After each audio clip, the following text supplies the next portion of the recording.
a new platform for higher education, for sustainability in higher education under JEP, to make sure that there is ongoing collaboration and support, as well as monitoring of progress, and remaining open for supplementary guidance and specific case studies to be included where best practices can be shown and shared. And as Deborah said, this does not come at the moment, unfortunately, with a lot of resource in terms of financial backing. Therefore, in order to try to work out how can we coordinate ourselves as a group in order to push these ideas through into practical outputs, the suggestion is that we split up as a coordination group in order to forward the different areas. So, and I think we'll hear from those who are being who are involved in this as the lead partners of each area, suggesting that the JEP guidance for quality professionals and policymakers is a strategy taken forward under the leadership of UNECE, that the toolkit for industry partners is taken forward by HESI, the platform for ongoing collaboration and monitoring, Radhika and from SCSN, and Olivia from Learning Planet Institute. We're hoping for your partnership on this. Please count on the ongoing support of FEE to coordinate this process as best we can. And in particular, I want to emphasize that this is important, that it's a collaborative process with involvement beyond these lead partners, with the whole group of this JEP working group that we've put together and met now for the third time. So I'm going to stop sharing my screen. Oh no, I think I've got a timeline to suggest to you. Sorry, I'll just tell you what the idea is, that we look now to finalize these plans until January, that by February we move it forward into development in collaboration with the working groups and partners, that up till August we're working on these drafts in order to aim for finalization and preparation for a launch at COP30. So this is the idea. Back open to to all of you for your comments, for your feedback, and also to the coordinators who I hope will provide a little bit more detail than this overview I've just given in terms of what the strategy will be and the aims and objectives of the different parts of our plan. So I'm going to stop sharing and hand back to you, Deborah. Thank you very much. So I think I put this concept note into a Google Doc. So if people want to take a look at it, they can, as we have this discussion. And, this is our aspiration, right? Because this is what we see is needed. Maybe, I'm sure there are many other things we've missed. So we want to hear from you. Now, there are some people on this coordinating group, and they wanted to talk about their parts and how they're going to move forward with it. So if any of you are here and you want to go ahead and do that, that's great. I had made a copy for you. I just was on a panel a couple of days ago for UNESCO. And so I made a sheet of resources. That's not the concept note. It's just what I had already copied. So now I'm going to get to the concept note. And I'm going to put that in the chat so that you can all take a look at it. And since I can't see if your hands are raised, just go ahead and start talking if you're on that coordinating committee and you want to talk about your piece, and then we'll open it up to a discussion for all. I'm going to open this concept note with so that you can all be commenters on it. So that if you don't want to talk and you just want to write, that's okay. Here's the concept note coming in right now. I love the resources that I'm seeing in the chat already. And I did mention you can save the chat by clicking on the 3 dots at the top. Anybody from the coordinating group that wants to talk about their piece?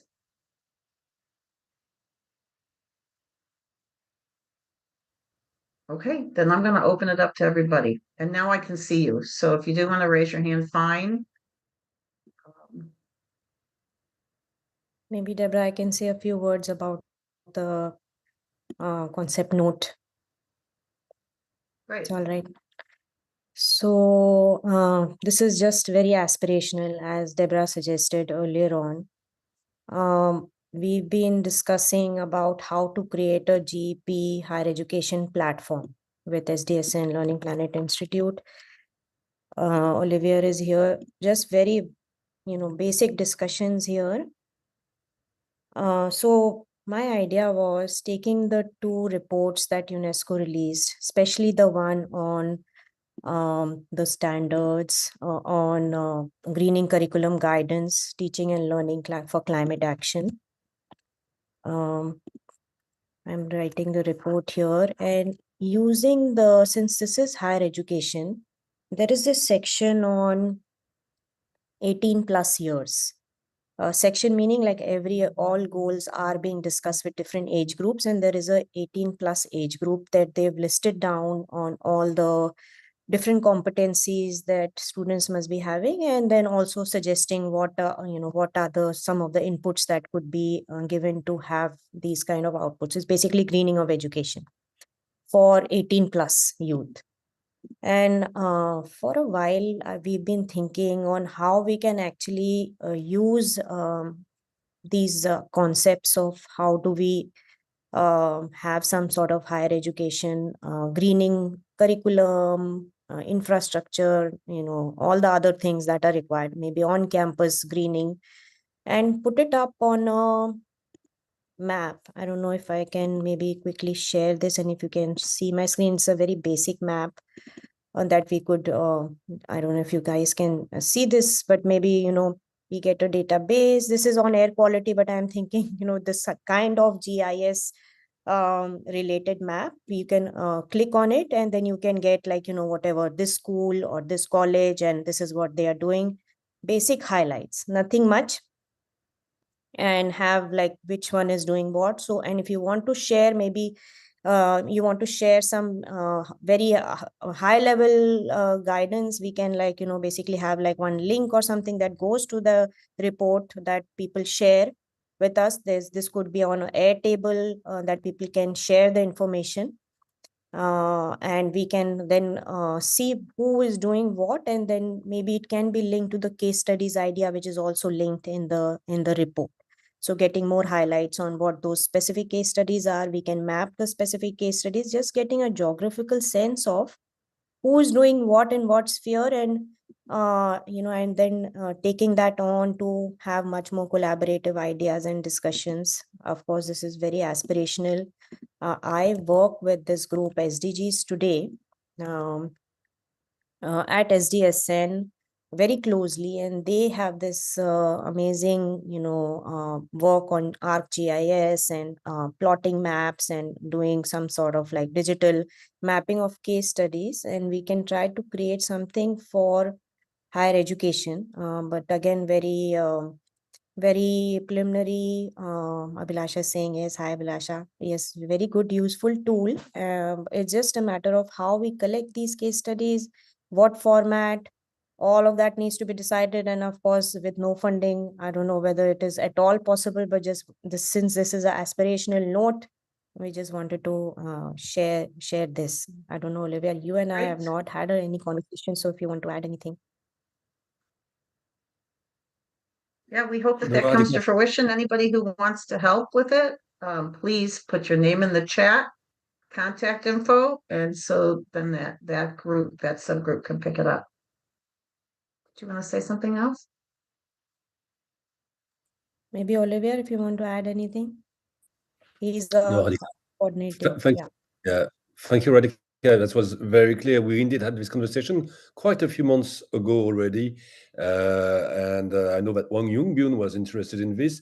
What I wanted to understand from the group also is those who would like to participate, but those who are also aware of things that are already existing and that are very well developed in terms of mapping, because I feel in a recent conversation with some other members of the coordination group, there seem to be already a lot out there. So for us, this is a huge work. If we have to start it, we will need to find some funding for this. So the timeline is also important, especially if we want to do something for next COP, which comes quite quickly. But it's also not reinventing the wheel. And I think last time, Daniela, for instance, maybe Deborah, were already mentioning many of these mapping of activities from higher education in the field of higher education. Maybe IAU has a lot of information to share already also. So just make sure that what we want to do is not something which has been done already a lot. I stop there, but very happy to move forward and contribute. Thank you so much. We have a few hands that are raised. So I'm going to ask that when you speak, that you speak to how we're going to get the systems change done. I don't want this to be a forum for, this is our nonprofit or this is our organization and what we are doing. We're glad to hear that information, but you can put that into the chat. This conversation, as you've seen so far, is about how we're going to create systems change globally. And so if you can keep your comments in that vein, that would be just great. And so I don't know how to pronounce your name, but Abhilasha Singh, would you like to speak? Thank you. Thank you, Deborah. I don't know if I can ask a question or maybe it's a statement, you can see what it is, but I just wanted to ask that in this the concept note, would it be useful to say that we'll need to develop some specific criteria and indicators to measure progress, because there's a monitoring and evaluation aspect of anything that we do is important. So is that what you're looking for? If we can give ideas and suggestions to Yes, you can. There are a number of rating, rankings, and assessments that are already out there. And so I think we want to share what's already out there, because not only do those exist, but they've got benchmarking. You can go in and see those who have filled out those assessments and learn from them. You can get, for a country, assistance from places like Page, where they'll come in and do not only an assessment for what we need for education for a green economy, but literally also how to build the green economy, which is so crucial. I just don't want to create a parallel play, another set of measurements that discount the great measurements that are already out there. So maybe we do that meta-analysis and then we look at where the gaps are and then we look at filling those in. Those are just my ideas though, and I'm just one of you. So absolutely. I mean, that's a great insight, in fact, and I did not think about it. That's something that's already available. Then we don't want to sort of run over the treadmill. Another question is that, as I'm a school principal, so my worry is, I mean, one of the areas of work is that we prepare our students as the grade 12 child steps out of school. Are we preparing the child to for the economic market or the job market that is present and will be available in a few years' time? So particularly for this paper, it's about sustainability and it's about green jobs. So is that something we need to look at, that we need to prepare our students for green economy? And does this initiative take care of that? Just a question. I'm sorry, I'm asking this. No, I'm really glad you brought that up, and I was going to say something about this, so I'll say it now. I live in the world of sustainability education and green skills.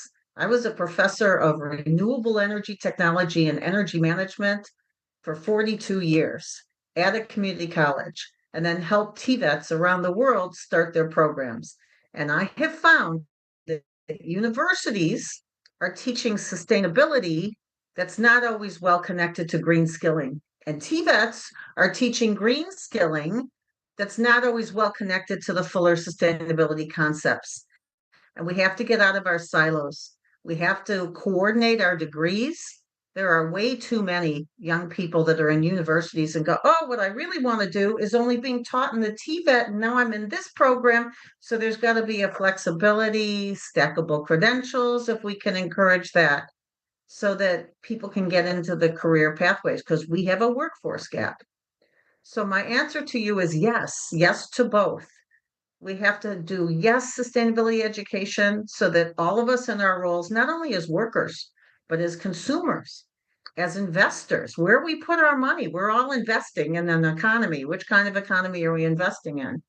As civic engagement, can we vote? Let's vote. Can we affect policy? Let's affect policy within the governments, within organizations. All of that needs to be taught, in addition to the employment skills.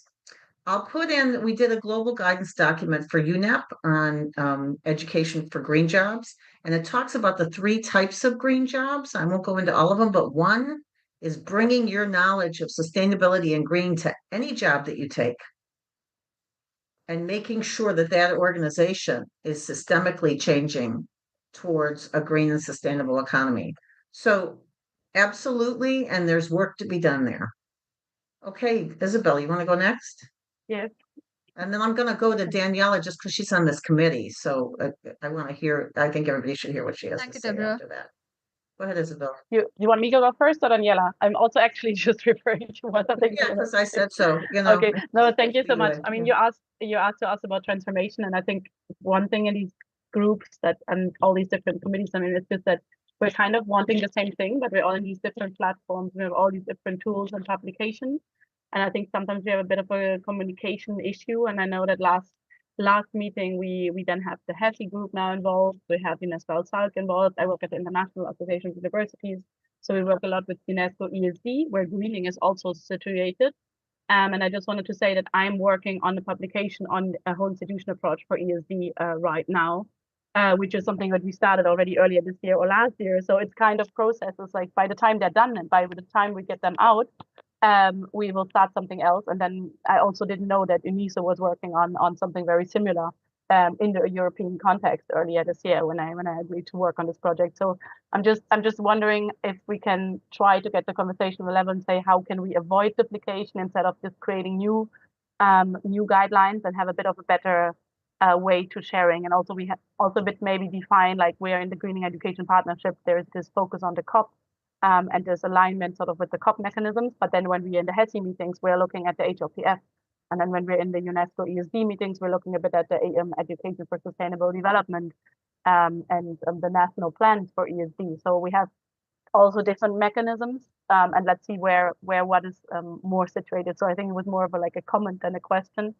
And yeah, just an invitation also to everyone to find a list. I liked also your list of sharing, Deborah. So yeah, happy to add to that and to. Yeah, Isabel, will you put into the concept note or into the chat this thing that you're working on, so that we remember, because it would be crazy for us to just redo the same thing. It's not published yet, so that's the problem, that's going to be tested with UNESCO ESD, and so we cannot share anything very concrete on that, but just to know that there is something going on as well as part of the ESD 2030 net on the whole institutional approach. And it's international.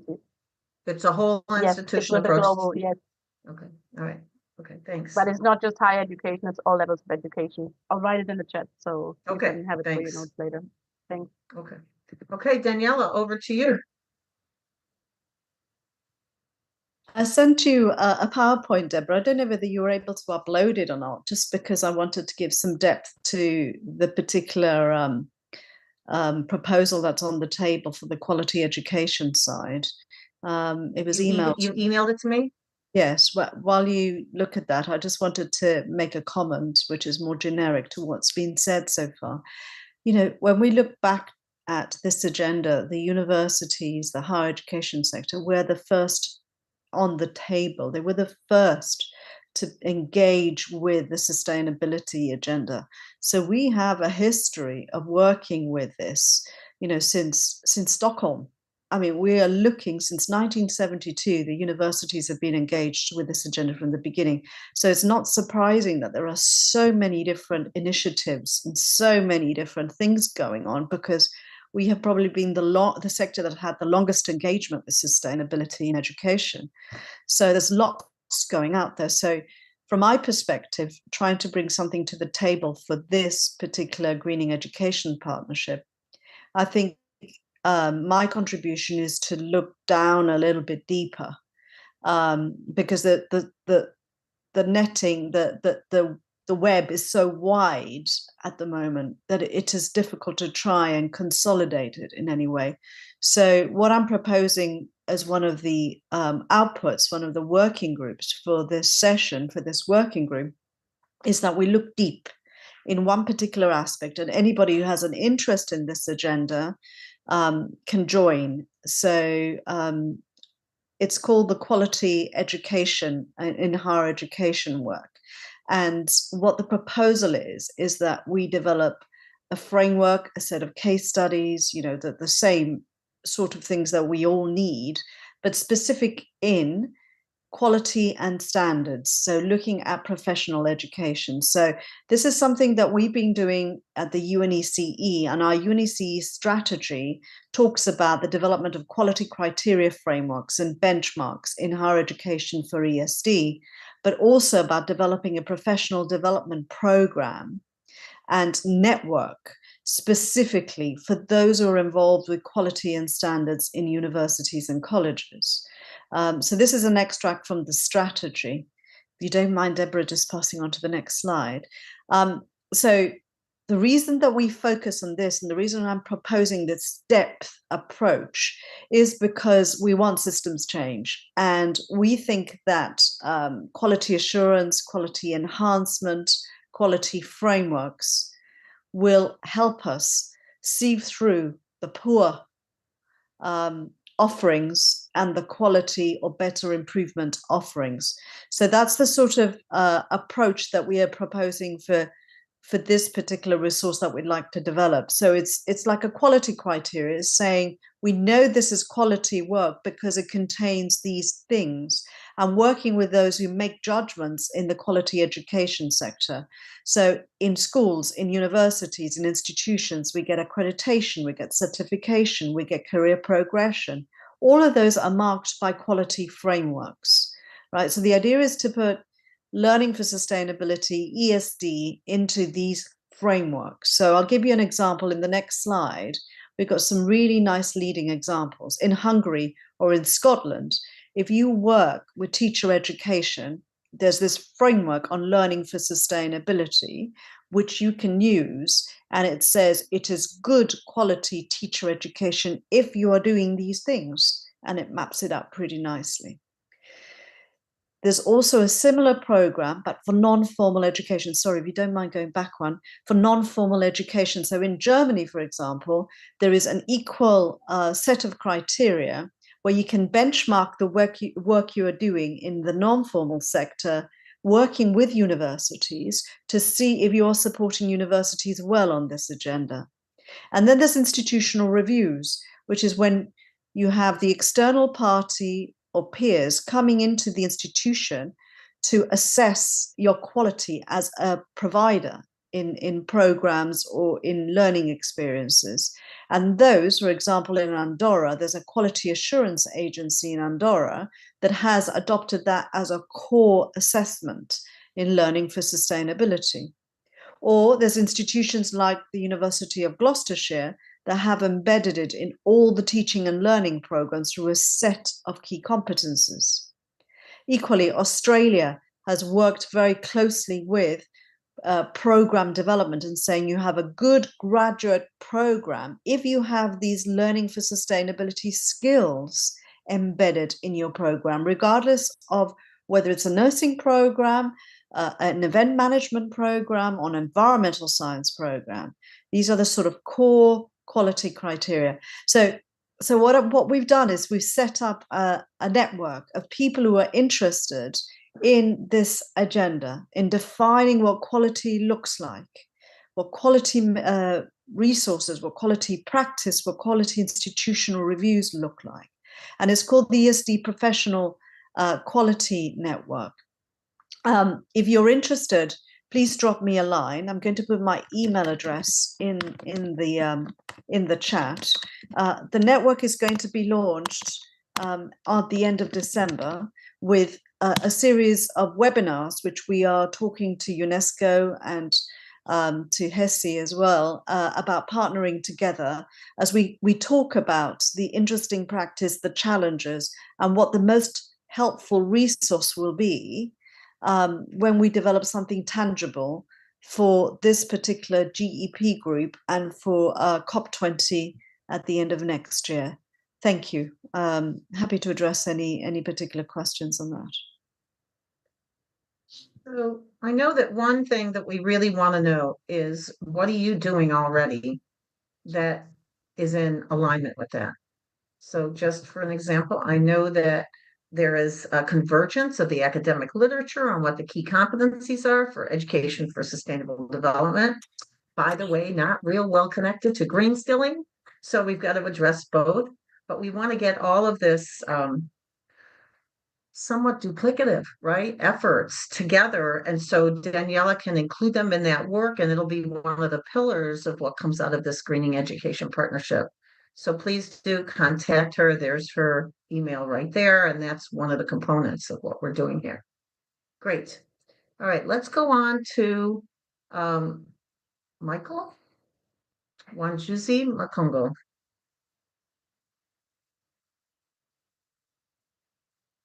And we only have 20 minutes left, so if you can keep your comments short, that would be great, because we want to hear from all of you who want to speak. Thank you very much. My name is Michael Wanjuzi Makongo. I'm following from Kampala, Uganda, and my concern is about there is this compass education, which is into sustainability they train educators and learners on how to incorporate sustainability in their daily activities, and I'd wanted to introduce it to this platform. They use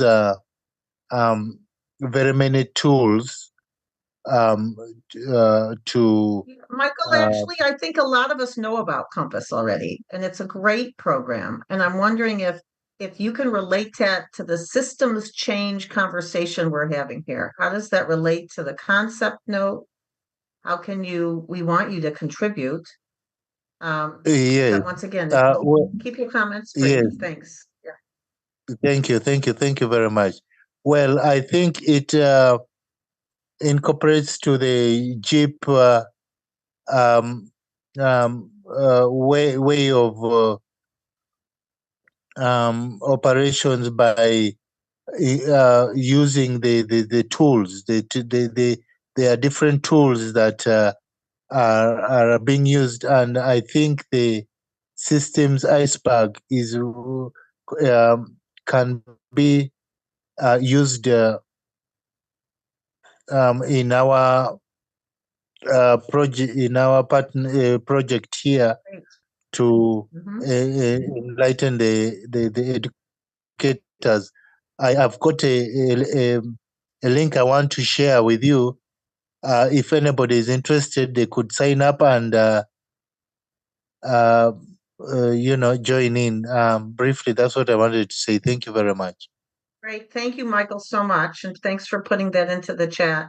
So Amruta, and then Brenda has asked to speak and can't put up their hands. So I'm going to go to the next and I'll come back to you. Thank you, Deborah. I'm going to quickly make a point here. So I am a sustainability professional from the private sector industries for last almost 2 decades.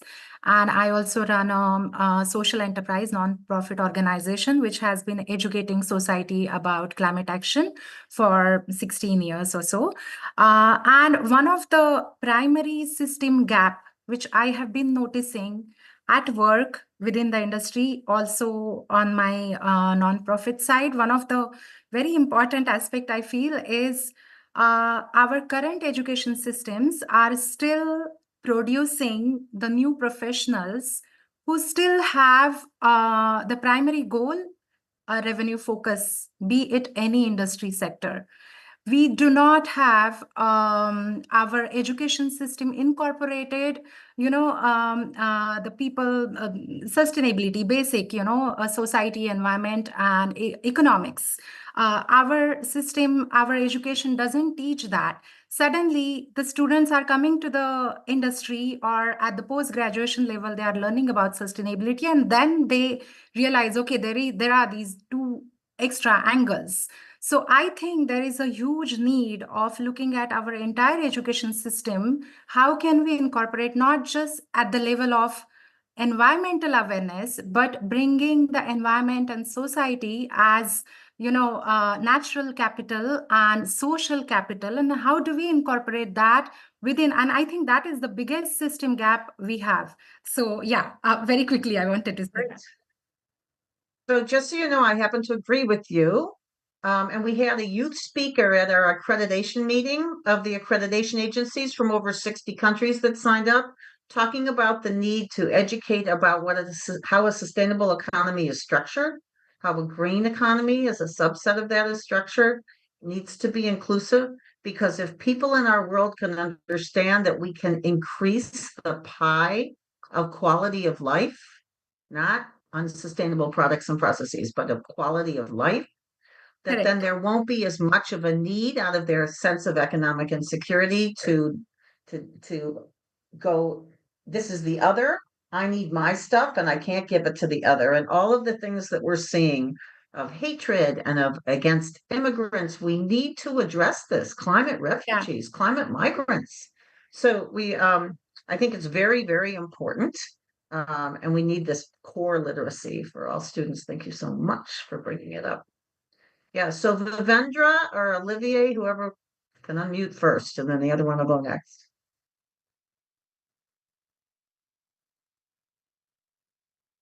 Go ahead, Olivier. I don't see him. Yeah. I'm going ahead very quickly because you're really mentioning the systemic approach. And in the work we've been doing with Unesco, hundreds of partner organizations, one strong dimension is making the transformation. I mean, I know Daniela has been sharing so many inspiring work, which is already done, but we work a lot with student unions, Students Network, the Global Student Forum, and so many others, youth organization, OICOS, ISEC, and the level of frustration of what these students live in universities is very high. And we see that working together with the students and the higher education bodies and making sure that governance and practices and transformation is happening together, we see it as very, very important and as a driver for effective change. And in fact, at the time being, we are in this higher education group, and there's a youth and students network, which is another group. So I'm just putting this, if we want to go further with a systemic change, could there be some sessions where we make sure that higher education and students are brought together? So that's my main point for the systemic change. Thank you. I put that into the chat, and I run an international youth coalition, so my heart is with you. If you all go to changethechamber.org, you'll see their curricula free to educators on how to be an environmental change maker at a systems level, because the young people asked for it. So I said, let's co-create it. And now it's free. And it's not the only resource, but you're right. That's really important. Hi, Deb. Morrison. Hi there. You want to say something? I think Michael might have been before me, but I can wait. Michael already spoke. Oh, okay. Okay. Hey, great to see you all, and for all the work that's been going on while I've been randomly doing other things in other sort of parallel networks. Yeah, really appreciate this and happy to dive into some of that kind of in-between connective tissue, which is what we've been working on, to be able to find spaces that are to help coordinate some of the sharing of resources between different networks, convene. That's what I've been really working on, is trying to find money to convene inter-network meetings. So really excited about some of those potentials rolling out.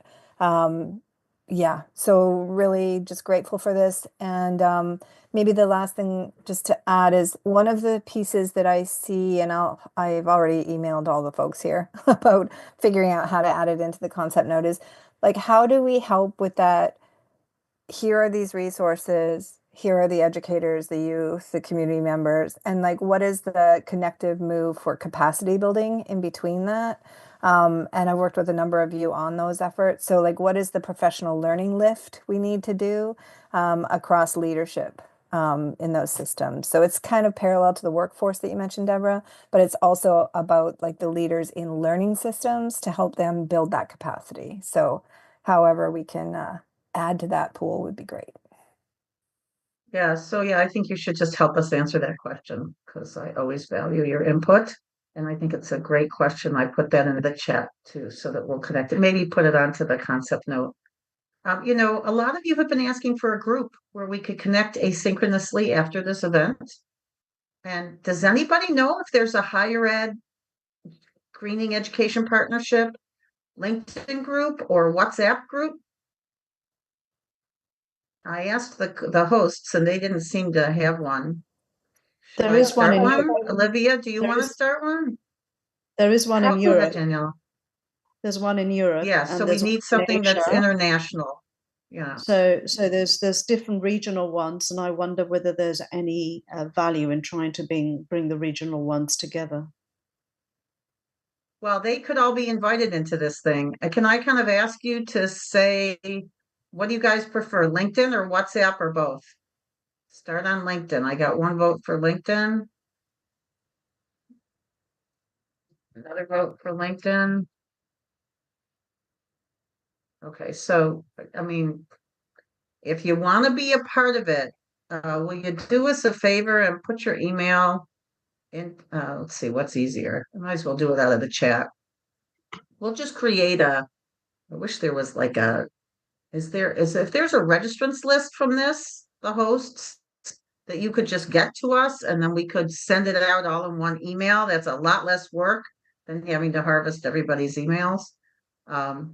Maybe come to the next event and then we'll announce it then. Oh, we can put it on the concept note. Smart. Somebody said something smart. All right, we'll sort that out and we'll get it on the concept note for you. Okay. Professor Dr. Tushar Kanti-Roy, you are next. And we're running out of time. So if you think you want to say something and we may run out of time on you, please put it into the chat, okay? Thank you, Deborah. I'm Tushar, professor in the Department of Urban and Regional Planning, Khulna Engineering University, Khulna, Bangladesh. We have 250 students in the bachelor and master's level students, and we have different courses like city planning, urban ecology, landscape planning, rural planning with studio works. And we engage our students in different research works, field works, and the faculty members also are engaged in conducting researches on urban planning and regional planning issues. And there are different options or subtopics of greening education related to greening education program. And so we are interested to be engaged with you in developing a greening education curriculum, and also that will influence our policy makers and policy planners in planning the cities with land use based provisions with adequate urban green space, water bodies, restoring and conserving urban water bodies. Also in the educational institutes and their land use planning with adequate provision of plantation, school gardening, and blue-green infrastructure, etc. So thank you very much. Thank you, and I hope that you put your introduction into the chat so that we have that as well in writing, right? Thank you very much. Thank you. And also contact info if you want to come to one of the working meetings. Okay. Okay. Isaac, is it Shek?